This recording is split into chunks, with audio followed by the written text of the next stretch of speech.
Bonjour à tous et à toutes. D'abord, merci pour votre accueil.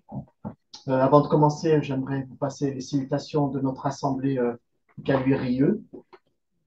Alors, il y a des thèmes dans la parole de Dieu qu'on fuit, qu'on n'ose pas traiter, d'autres que nous adorons. Alors, je me permets de nous dire adorer ici.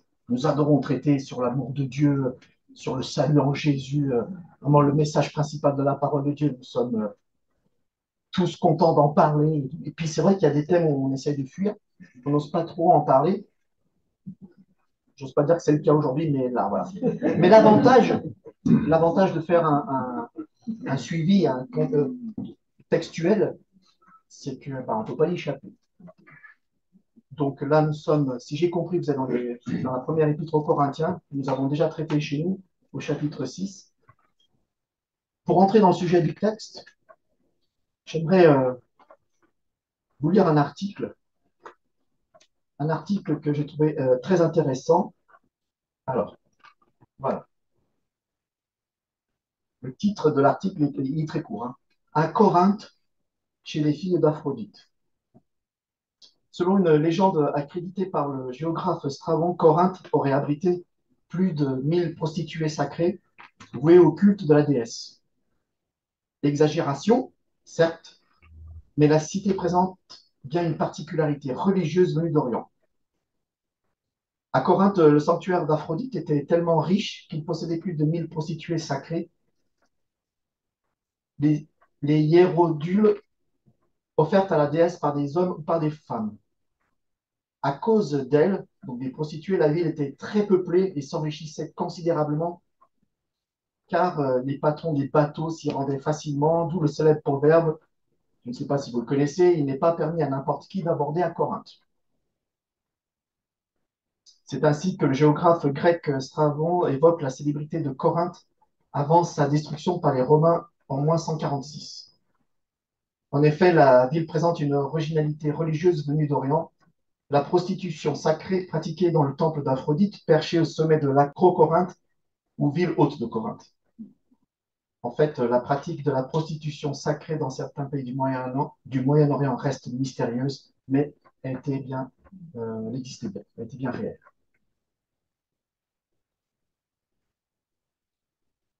Au chapitre 6, à partir du verset 12, l'apôtre Paul aborde un sujet délicat avec les chrétiens de Corinthe. Il doit parler de débauche. Est-ce que vous connaissez un synonyme de débauche? Je vais résumer tout ça. Tout est juste. Immoralité sexuelle.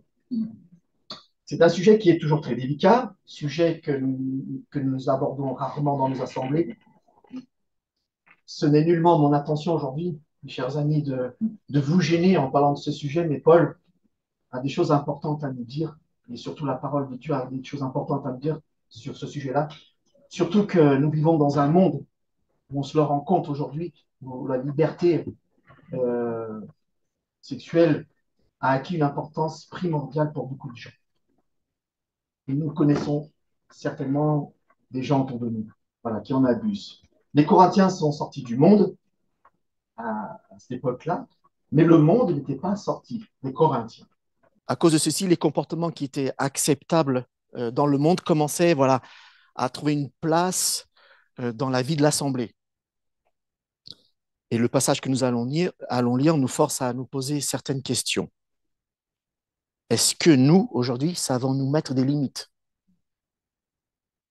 Savons-nous comment et savons-nous pourquoi et comment communiquer à nos enfants et nos jeunes et moins jeunes l'importance d'une vie pure et d'une vie sainte devant Dieu? Parce que quel est notre objectif finalement? Au-delà d'être des témoins, au-delà de témoigner de Jésus, c'est de mener une vie sainte et pure devant Dieu. On peut mettre le passage, s'il te plaît? 1 Corinthiens 6, versets 12 à 20. On va lire complètement. Tout m'est permis, mais tout n'est pas utile. Tout m'est permis, mais je ne me laisserai asservir par quoi que ce soit. Les aliments sont pour le ventre et le ventre pour les aliments, et Dieu détruira l'un comme l'autre, comme les autres. Mais le corps n'est pas pour la débauche, Il est pour le Seigneur et le Seigneur pour le corps. Et Dieu qui a ressuscité le Seigneur nous ressuscitera aussi par sa puissance. Ne savez-vous pas que vos corps sont des membres de Christ? Prendrais-je donc les membres de Christ pour en faire les membres d'une prostituée? Loin de là. Ne savez-vous pas que celui qui s'attache à la prostituée est un seul corps avec elle? Car est-il dit, les deux deviendront une seule chair. Mais celui qui s'attache au Seigneur est avec lui un seul esprit. Fuyez la débauche. Quelque autre péché qu'un homme commette, ce péché est hors du corps. Mais celui qui se livre à la débauche pêche contre son propre corps. Ne savez-vous pas que votre corps est le temple du Saint-Esprit qui est en vous, que vous avez reçu de Dieu et que vous ne vous appartenez point à vous-même, car vous avez été rachetés à un grand prix. Glorifiez donc Dieu dans votre corps et dans votre esprit qui appartiennent à Dieu. Bon, voilà un sujet, je ne sais pas si on pourrait dire intéressant à traiter, à voir entre nous. C'est vrai que à l'époque de l'apôtre Paul, quand il a écrit cette lettre, dans les villes grecques, surtout grecques et romaines, la débauche, l'immoralité sexuelle était ordinaire, banale. Voilà. C'est comme ça. Les païens disaient à peu près ceci, ne le prenez pas mal, mes chères sœurs, la femme pour avoir des enfants, les prostituées pour tout le reste. En gros, c'est ça. Là, je vous résume l'état d'esprit des Corinthiens. Il semble que cette attitude ait pu glisser doucement voilà, dans l'assemblée de Corinthe et que certains trouvaient qu'avoir des relations avec des prostituées était tout à fait normal. Vous vous rappelez l'article que je vous ai lu au tout début avec le temple d'Aphrodite, tout ça. Voilà. Et encore une fois, avec le problème d'inceste qui est évoqué dans le chapitre 5, l'Église ici acceptait ce qui se passait. Ouais, c'est bien, pourquoi pas? Voilà, ils pensaient que ce n'était pas grave. Mais quand Paul a écrit sa lettre, il a cité aussi plusieurs slogans dont les Corinthiens se servaient. Et ces slogans étaient des courtes phrases un peu mémotechniques que certains utilisaient pour justifier le mauvais comportement de certains membres de l'Église. Et à chaque fois que Paul cite un slogan, il donne sa réponse pour corriger ce que les Corinthiens disaient. Et au chapitre 6, il y a deux slogans des Corinthiens qui sont bien clairs. Il se trouve au verset 12 et au verset 13. Tout m'est permis et les aliments sont pour le ventre et le ventre pour les aliments. Et il y a aussi un troisième slogan qui est souvent attribué à Paul dans le verset 18, dont la traduction traditionnelle est comme elle se trouve dans nos Bibles. Quelque autre péché qu'un homme commette, ce péché est hors du corps. Nous avons entendu autour de nous certains chrétiens qui utilisaient ce slogan « tout m'est permis » pour faire n'importe quoi. Bah, c'est permis, c'est pas interdit. Voilà ce que je veux dire.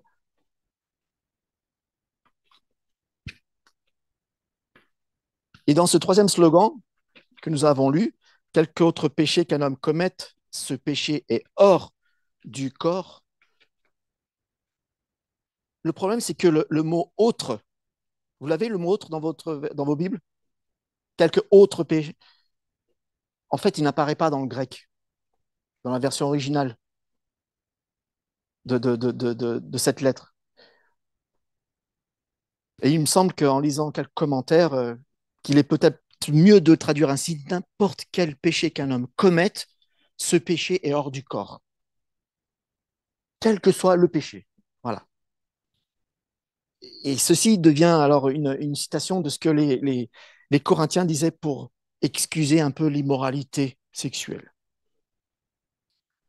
Ils avaient cette croyance de ce qu'ils faisaient et n'avaient pas d'importance euh, pour leur corps. En fait, la réponse de Paul suit, mais celui qui se livre à l'immoralité sexuelle pêche contre qui? Contre son propre corps. Voilà. En fait, ceci ne change pas grand-chose pour nous dans comment nous devons comprendre ce passage, mais il nous montre combien les Corinthiens ont mal compris les précédents enseignements de Paul. C'est pour ça que Paul écrit cette lettre pour répondre à diverses questions.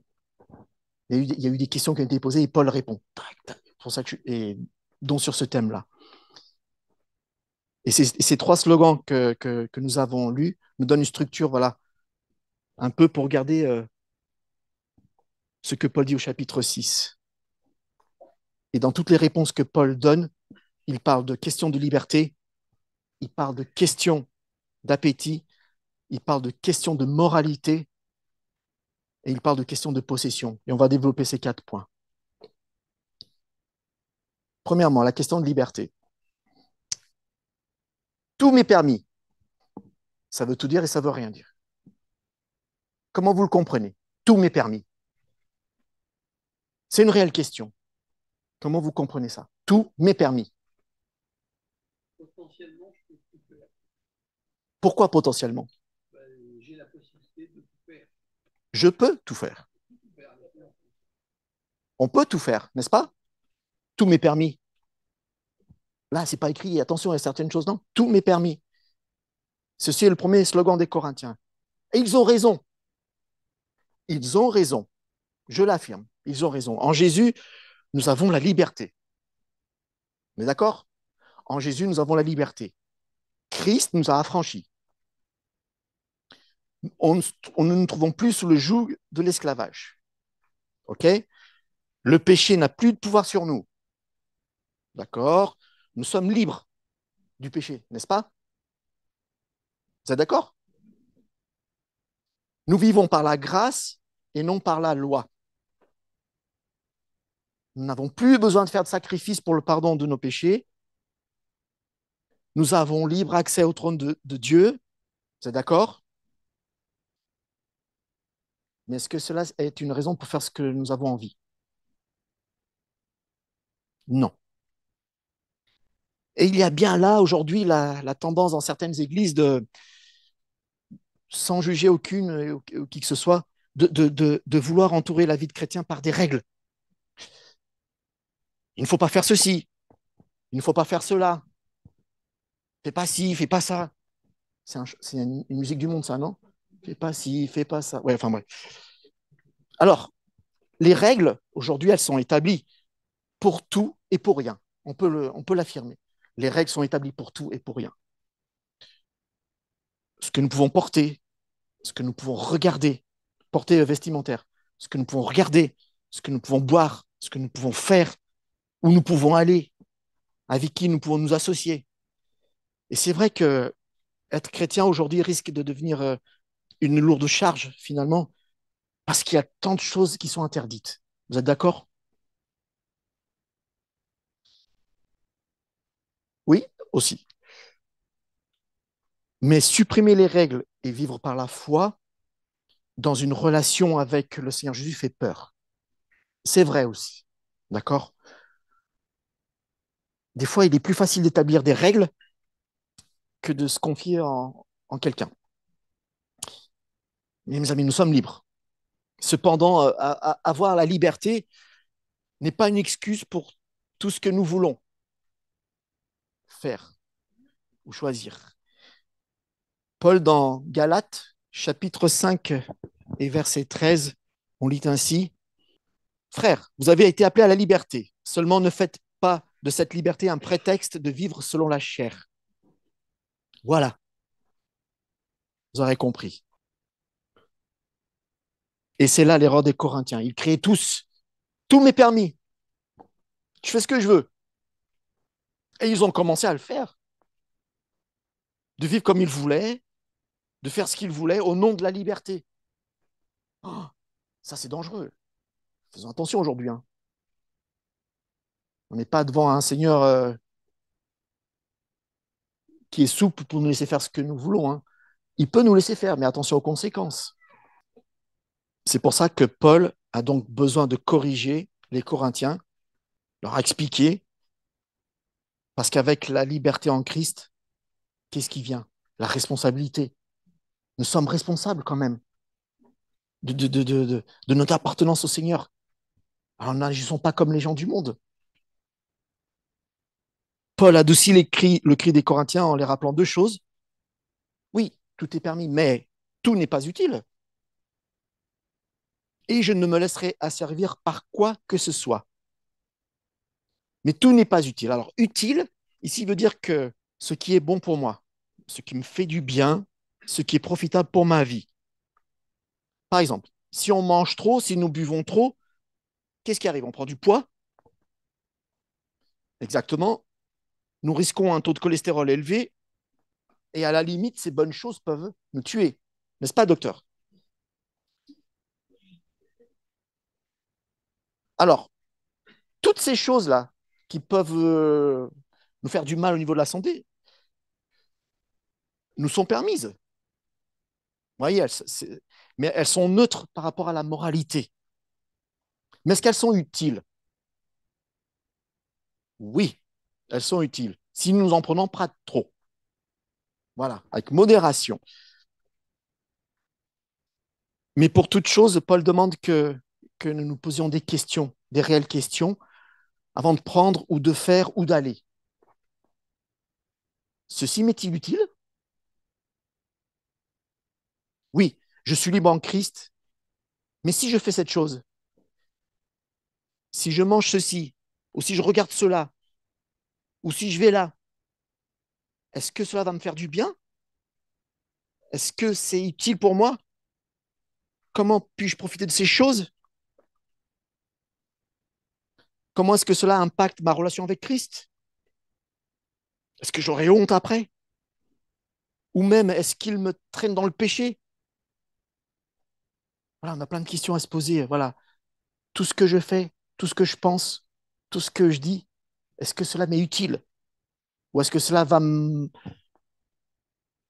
bloquer, va me traîner dans la boue du péché? Voilà.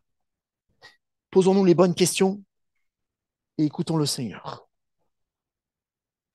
Je ne me laisserai asservir par quoi que ce soit. Asservir. Est-ce que vous savez ce que ça veut dire asservir? Pardon? Esclavage, oui. Vous aimez les noix de cajou? Moi, quand j'ouvre un paquet, et j'en prends, mais j'en prends, et j'en mange encore, jusqu'à ce qu'il n'y en ait plus. Et sans me rendre compte qu'il n'y en a plus, qu'est-ce que je fais? Bah, je cherche voir s'il y en a encore ailleurs. C'est peut-être un problème pour moi. Je dirais même que j'en suis accro. Et là, voilà, asservir veut dire que la chose qui nous est permise d'avoir, en fait, est devenue notre maître. C'est cette chose qui nous contrôle et que nous sommes sous son autorité. Nous avons liberté en toute chose, c'est vrai, mais il ne faut pas que ces choses nous maîtrisent. Voilà. Nous avons vu qu'il y avait une question de liberté. Il y a aussi une question d'appétit. Au verset 13, nous trouvons le deuxième slogan des Corinthiens. Les aliments sont pour le ventre et le ventre pour les aliments. Et la phrase suivante fait partie du même slogan. Et Dieu détruira l'un comme l'autre. Alors, il faut essayer de penser comme un grec. Je sais que ce n'est pas facile. Il y avait dans la pensée grecque une distinction. Alors, je ne sais pas si c'est toujours actuel, hein, mais à l'époque, c'était comme ça. Il y avait dans la pensée grecque une distinction entre les choses spirituelles et une distinction entre les choses physiques. Et certains Grecs pensaient que l'esprit humain était emprisonné dans ce corps humain. En fait, ils dédaignaient en quelque part le corps, que c'était quelque chose de faible, qui était destiné à la destruction. Voilà, un point auquel l'esprit serait libéré de tout empêchement terrestre. Mais entre-temps, ceux qui se croyaient les plus spirituels pensaient que ce qu'ils faisaient avec le corps ne touchait pas vraiment à l'esprit. Vous comprenez? Tout ce qu'ils faisaient avec le corps, ça, enfin, ne touchait pas l'esprit. et que l'esprit était une forteresse imprenable. Et ceci est vraiment la toile de fond pour le slogan des Corinthiens et pour la réponse de Paul. En fait, quand les Corinthiens disaient les aliments sont pour le ventre et le ventre pour les aliments, et Dieu détruira l'un comme l'autre, en fait, ce slogan servait pour justifier l'immoralité sexuelle, tout simplement. Parce que c'est le thème de notre passage. Parce que pour les Corinthiens, à l'époque, les relations sexuelles n'étaient autres qu'un appétit humain, animal, charnel, comme un autre besoin du corps, comme boire, comme manger, comme dormir, comme se reposer. Ah, c'était normal. Et certains des Corinthiens disaient même, en effet, peu importe ce que je fais avec mon corps, ce n'est qu'une chose temporaire et il n'a rien à faire avec mon esprit. Et Paul répond, mais le corps n'est pas pour l'impudicité, il est pour le Seigneur. Et le Seigneur pour le corps. Et Dieu qui a ressuscité le Seigneur nous ressuscitera aussi par sa puissance. Amen. Avec sa réponse, Paul va essayer encore une fois d'élargir un peu les horizons des Corinthiens. Et leur des Corinthiens est toujours très limitée. En fait, les Corinthiens ne voient que des choses d'ici-bas, même qu'ils se croient très spirituels, ils sont très terre à terre. Pour eux, ça y est, ils sont déjà là-haut, dans les lieux célestes, ils règnent déjà. Et Paul dit que notre corps est pour le Seigneur et que le Seigneur est pour le corps.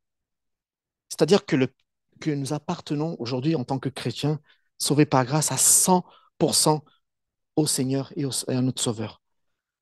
Et c'est ça que Paul essaie d'expliquer au verset 18. Que le Seigneur soit pour le corps veut dire tout simplement qu'il s'intéresse à nous tout entier. Corps et esprit. Et le christianisme est tellement clair et simple. Voilà. Ce n'est pas seulement notre esprit qui est sauvé, mais c'est nous tout entier. Nous sommes sauvés complètement. Et à cause de cela, voilà, notre optique sur cette chair change. Notre corps n'est pas remplaçable. Notre corps n'est pas fait pour abuser, pour épuiser, pour jeter comme certains le pensent. Nous devons en prendre soin. Et la preuve, c'est que Dieu a ressuscité Jésus d'entre les morts et il fera la même chose avec nous. Notre destin éternel, c'est vraiment de vivre dans un corps parfait, perfectionné par la puissance de Dieu, un corps restauré, un corps comme celui de Jésus ressuscité. Ça donne pas envie?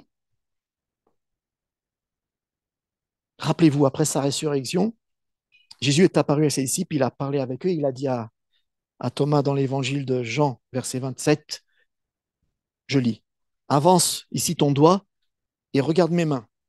Avance aussi ta main et mets-la dans mon côté. Et ne sois pas incrédule, mais crois. Jésus, après sa résurrection, n'était pas un esprit sans corps, un fantôme qui faisait des apparitions ici, là. Non, non. Il était fait de chair et d'os, toujours réel. Et on pouvait parler avec lui et on pouvait le toucher. Quand nous serons un jour avec le Seigneur, avec Jésus, nous aurons un corps transformé. Je pense qu'on ne peut pas le décrire ici, concrètement, comment ça sera, mais une certitude, c'est que nous aurons un corps transformé. Et il y aura une continuité entre notre vie ici et notre vie au-delà avec le Seigneur. C'est pour ça qu'il faut prendre soin de ce corps que nous avons là, actuellement. Et avec cette optique, avec un œil pour notre destin, nous voyons que le corps humain n'est pas quelque chose à abuser.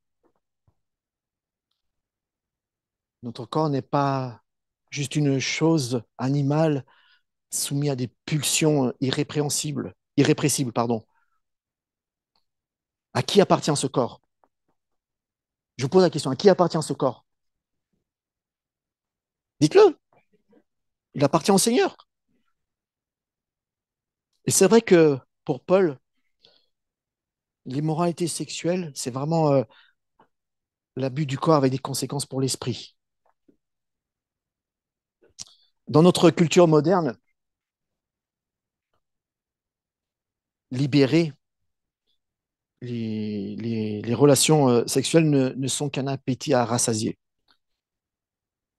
Pour ceux qui appartiennent à Jésus, il est impossible de croire qu'ils peuvent jouer avec la débauche, en dehors des limites établies par Dieu, sans qu'il y ait des conséquences graves, comme n'importe quel autre péché, finalement. Le verset 15, on lit ainsi, « Ne savez-vous pas que vos corps sont des membres de Christ? Prendrais-je donc les membres de Christ pour en faire les membres d'une prostituée? » C'est une question, hein? Loin de là. Ne savez-vous pas que celui qui s'attache à la prostituée est un seul corps avec elle? Car, est-il dit, les deux deviendront une seule chair. Bon, ce sont des paroles dures, n'est-ce pas? Ce sont des paroles dures. Est-il possible qu'il y avait des membres de l'église de Corinthe qui se couchaient avec des prostituées? À votre avis? Oui, il le semble bien. Avec le temple d'Aphrodite, à l'époque, 1000 prostituées, entre guillemets, sacrées. Hein. Et c'était plus ou moins acceptable pour la plupart des membres de l'église de Corinthe. Sauf pour Paul. Heureusement qu'il a répondu, heureusement qu'il a écrit cette lettre, même pour nous aujourd'hui. Un chrétien est uni avec Christ. Amen. Il ne peut être uni avec une prostituée. Clair. Et ici, Paul cite un verset de Genèse 2, verset 14. C'est pourquoi l'homme quittera son père et sa mère et s'attachera à qui? À sa femme, et ils deviendront une seule personne, qu'à une seule personne. D'accord? C'est vrai que enlever les relations sexuelles du contexte du mariage, c'est un peu comme déchirer le lien entre ce que Dieu a créé et ses intentions pour ce qu'il a créé. Les relations sexuelles entre deux personnes hors du mariage ne sont pas ce que Dieu a prévu pour ce don merveilleux. Sûr. Et une telle relation ne peut jamais être une bonne chose aux yeux de Dieu. Sincèrement. Oui, c'est peut-être choquant de le dire ainsi, mais c'est la réalité de ce que Paul enseigne aux Corinthiens et de ce que Dieu nous enseigne par sa parole. Troisième point, il y a aussi une question de moralité. Au verset 17, nous apprenons que celui qui s'attache au Seigneur est avec lui un seul esprit. Là, c'est même pas un seul corps, c'est un seul esprit. Ça va loin. Au verset 16, Paul a utilisé le mot s'attacher pour parler de la relation entre le chrétien et la prostituée dans l'immoralité, dans la débauche. Hein. Au verset 17, il parle de la relation entre le chrétien et son maître, le Seigneur. S'attacher, c'est le même mot. Et ici, ça veut dire se coller. Hein. On va faire un. Et là, Paul indique réellement qu'il y a une relation intime entre le chrétien et son Seigneur. Ah, mes amis, nous avons une relation intime avec notre Seigneur. C'est pas fabuleux, ça? Et ceci devient encore plus clair quand nous lisons Deutéronome chapitre 10, verset 20, où Dieu dit « Tu craindras l'Éternel, ton Dieu, tu le serviras et… » Qui c'est qui se rappelle? Tu t'attacheras à lui et tu ne jureras que par son nom. Dans la Bible, la relation entre Dieu et son peuple est souvent dépeinte comme un mariage. Il y a toujours cette image et cette comparaison. Et il est donc anormal de croire que se joindre à une prostituée ou faire n'importe quel autre acte d'immoralité sexuelle n'aura aucun effet sur la relation avec Dieu. C'est pas possible. C'est pas possible. C'est pourquoi Paul dit au verset 18, fuyez, fuyez l'impudicité. Ceci est un ordre. Courons, n'arrêtons pas de courir. Nous trouvons un très bon exemple de ceci dans l'Ancien Testament, l'histoire de Joseph, en Genèse 39. En fait, qu'est-ce qui s'est passé? C'est qu'il n'est pas resté, Joseph, pour raisonner, pour discuter. Ah, mais écoute, tu sais, c'est pas Non, il ne faut pas faire ci. Non, non, non, mais quand même. Et puis, non, non, non, mais il faut l'imaginer en train de s'accrocher à ses pieds. Non, mais reste, s'il te plaît. Non, non, mais Joseph, il a toujours fait comme ça. Il s'est enfui, même au prix de son vêtement. Il a dû voilà. Alors, ceci est peut-être un des conseils les plus importants pour nous qui vivons dans ce monde saturé par des images. Posons-nous cette réelle question. Que faisons-nous aujourd'hui pour nos jeunes, pour nos moins jeunes? Parce que vous ayez 20 ans, 18 ou 50 ou 60, ça arrive à tout le monde, hein, d'être ouais, d'être tenté, de vouloir peut-être voir ailleurs ou des trucs comme ça. Que faisons-nous pour nos assemblées, pour nos enfants, pour nous-mêmes?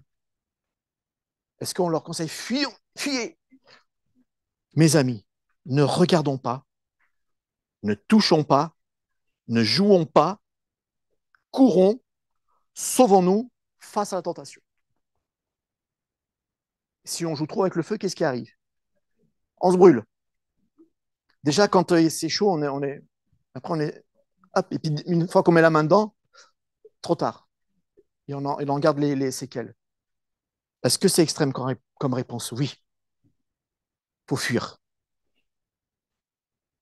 Il nous le semble, mais seulement parce que nous sommes tellement habitués à l'attitude permissive des médias face aux images qui arrivent dans nos maisons par la poste, par Internet, par la télévision, par le smartphone. En fait, de nos jours, il n'y a plus grand-chose qui nous choque. Disons-le. Mais il faut aussi que nous soyons réalistes. En fait, idéalement, pour tout éviter, surtout dans ce domaine-là, dans l'immoralité sexuelle, il faut qu'on sache vivre avec les yeux toujours fermés ou bandés. Ou sinon, trouver une planète sur laquelle nous pouvons vivre. Il n'y aura rien qui nous puisse nous perturber. Mais ça, c'est impossible. Nous sommes sur cette planète Terre, donc à nous d'être des exemples. Cependant, j'arrive bientôt à la fin, il faut veiller à ce que nous faisons. Nous avons une grande responsabilité. Il faut veiller à ce que nous regardons. Il faut regarder aussi aux situations dans lesquelles nous nous trouvons. Il n'y a pas seulement ce que nous faisons ou ce que nous regardons, mais aussi les situations. Et allez, je lis avec les pincettes. Parmi les chrétiens, il me semble qu'il est quand même rare que quelqu'un cherche l'immoralité sexuelle. C'est le thème, hein. Mais ça arrive tout doucement. Voilà. Un petit clin d'œil, un regard, un geste, un toucher, des mots doux, une situation ambiguë. Tant que cela n'est pas alimenté et qu'on insiste, très bien. Mais dès que ça prend beaucoup de place, fuyons. Direct, fuyons. Par exemple, je pense qu'il est important que nous fassions attention avec qui nous partageons nos problèmes intimes et personnels. Ce n'est pas une bonne chose ou une bonne idée pour un homme, par exemple, de chercher conseil auprès d'une femme, autre que son épouse. Et vice-versa, hein. Pour les célibataires, et pour les couples qui ne sont pas mariés, voilà, il faut éviter des situations qui peuvent nous soumettre à la tentation. Vous voyez ce que je veux dire? Un conseil qu'on nous a donné quand nous étions plus jeunes, quand j'étais plus jeune, quand j'étais au Portugal, ne touche pas à ce que tu n'as pas. Mais pour la pureté, il vaut mieux même éviter la tentation, avant même de toucher. Tu n'as pas, tu touches pas. Ce n'est pas à toi.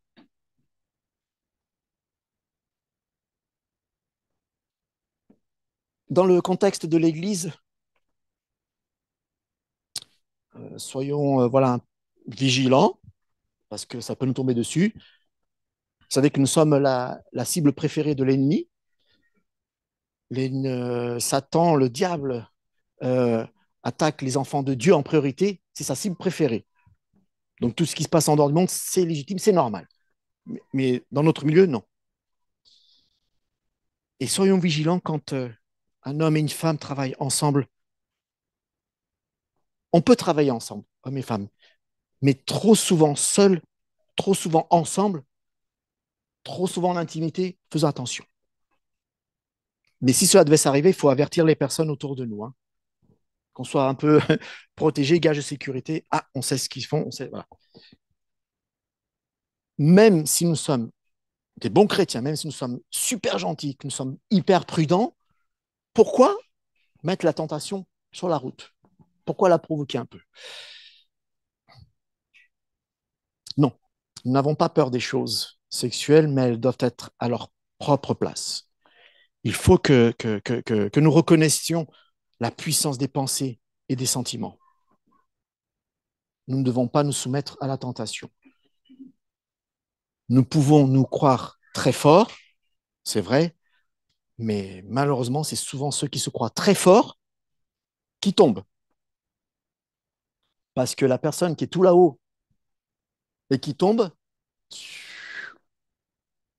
la chute, elle est dure. Pour, plutôt que celui qui est en bas et qui tombe, bah, le sol, il est à ras. Donc, quand on est très en haut et qu'on chute, paf, avec l'effet du poids, on se fait plus mal d'ailleurs. Est-ce que le monde va rigoler de nous? Ou pire, si nous agissons ainsi, si nous fuyons, si nous mettons, voilà. Non, faut, oui, c'est vraiment probable. Mais je souhaiterais nous encourager aujourd'hui à tenir ferme. Tenons ferme, mes amis, car quand même, nous sommes liés à Christ. Et cela doit nous motiver à tenir ferme face à la débauche, face à l'immoralité sexuelle. Est-ce que cela sera difficile pour nos jeunes, au lycée, au collège, à la fac? Oui, certainement. Il y a encore... Les ados sont sous beaucoup de pression d'expérimenter certaines choses qui se voient quand je vois que, limite au collège de ma fille, c'est en sixième ou en cinquième, qui viennent faire le cours, à présenter comment ça marche et à quoi ça sert, les contraceptions. Sixième, oh, 11 ans, on va dans les écoles et les collèges dire comment ça marche et à quoi ça sert. En plus, à leur âge, c'est un moment de la vie où toutes les hormones, et les mamans, vous me confirmez, les papas aussi, où les hormones sont en train de se bousculer. Hein. On est passé par là aussi, non? Et puis, nos enfants, qu'est-ce qu'ils nous répondent? Je ne vous cite pas vous. Hein. Quand j'ai nos enfants, c'est une généralité. Ben quoi? Tout le monde le fait. Ne sois pas assez délicat. Pourquoi eux et pas nous? Un petit mot pour les parents. À nous, les parents, d'enseigner quand même à nos enfants, de parler franchement sur les réalités, sur les réalités sexuelles. Avec la parole de Dieu, en appui. Surtout qu'ici, voilà, on a une lettre qui est dirigée à des chrétiens de Corinthe, mais à nous aussi. Et n'ayez pas peur, l'Église aussi est là pour soutenir, non pas pour prendre la place des enfants, des parents, attention. L'Église est là pour soutenir, pour aider les parents, et non pas pour faire le boulot des parents. Parce que j'entends dire, ah, on n'enseigne pas ça. Non, l'Église, c'est un appui, c'est une aide. L'Église ne prend pas le rôle des parents. Je ferme ma parenthèse. Si cela nous gêne trop d'en parler à notre pasteur, à nos anciens ou à qui que ce soit qui peut nous aider dans ce sens-là, dans l'éducation, voilà. Nous pouvons acheter des bons livres. Il y a des bons livres qui existent aujourd'hui. C'est vrai que Paul nous avertit clairement ici que jouer avec l'immoralité sexuelle, avec la débauche, c'est de jouer avec le feu. Et c'est d'une importance, mais capitale aujourd'hui, que ceux qui sont les plus vulnérables soient enseignés par ceux qui sont moins vulnérables. Puis nous arrivons au troisième slogan des Corinthiens, au verset 18.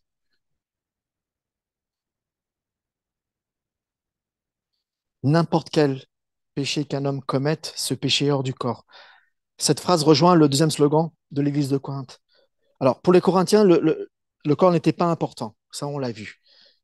Le péché ne les touchait pas parce que ce n'était pas de la matière, en fait. Il n'y avait rien de... rien de concret.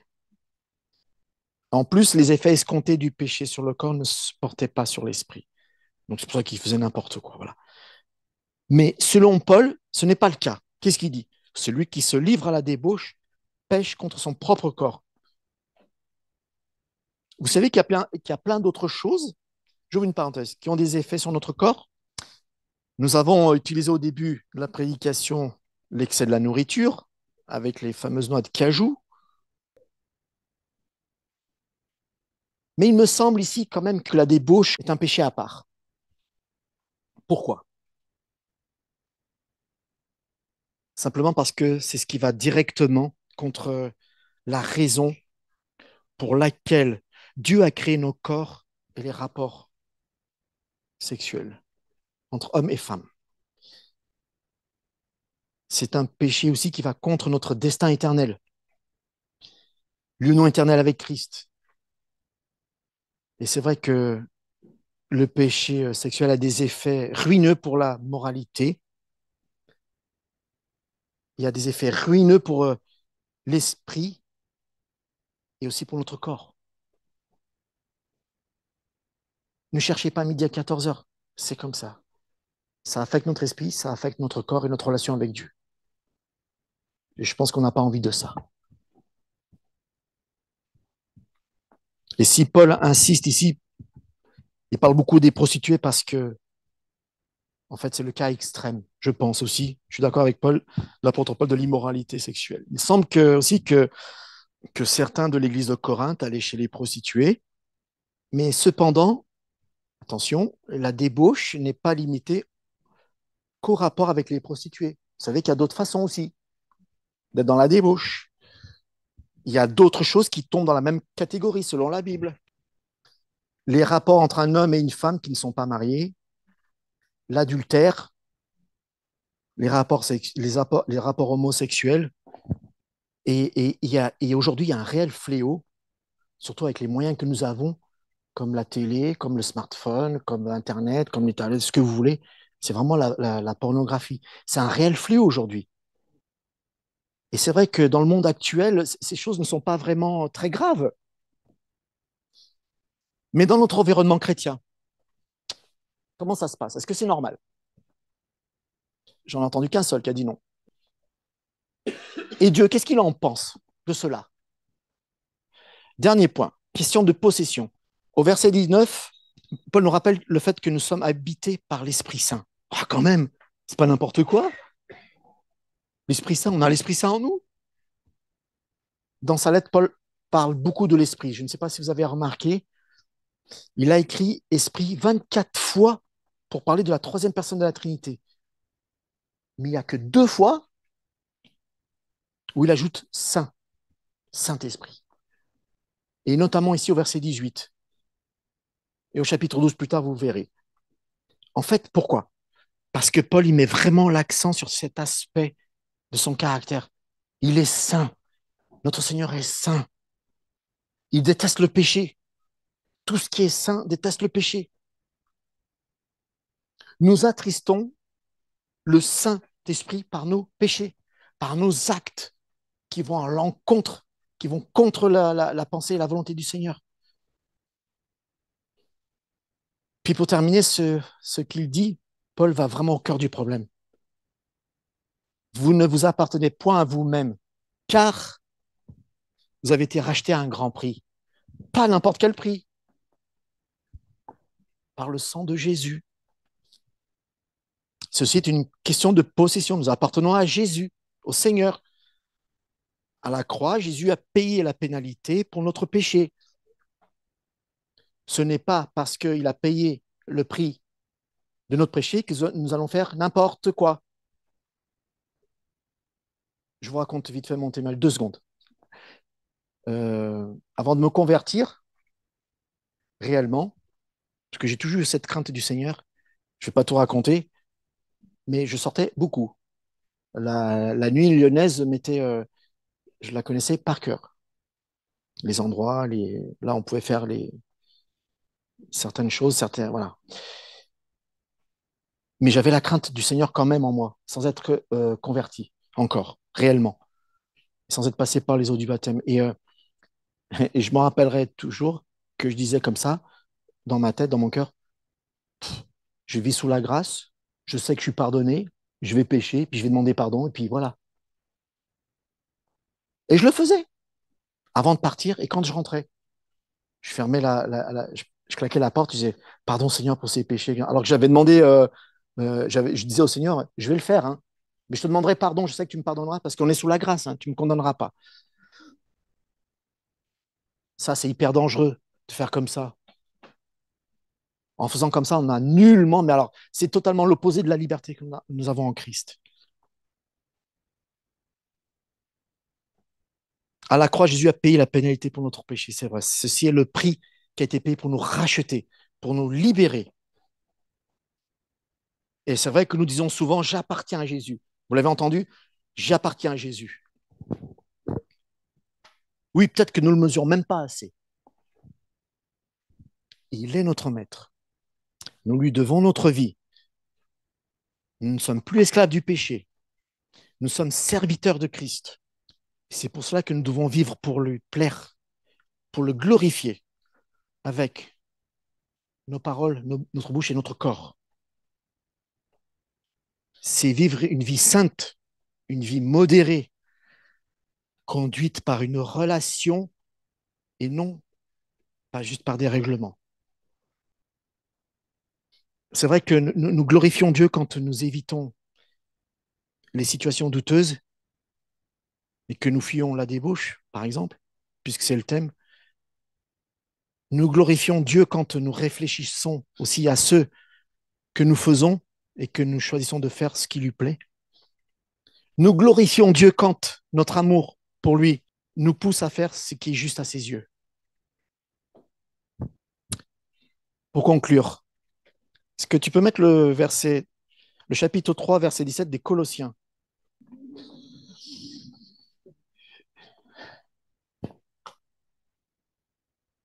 Voilà. Donc, on va lire. J'aimerais bien qu'on lise ensemble à voix haute. Et quoi que vous fassiez, en parole ou en œuvre, faites tout au nom du Seigneur Jésus, en rendant par lui des actions de grâce à Dieu le Père.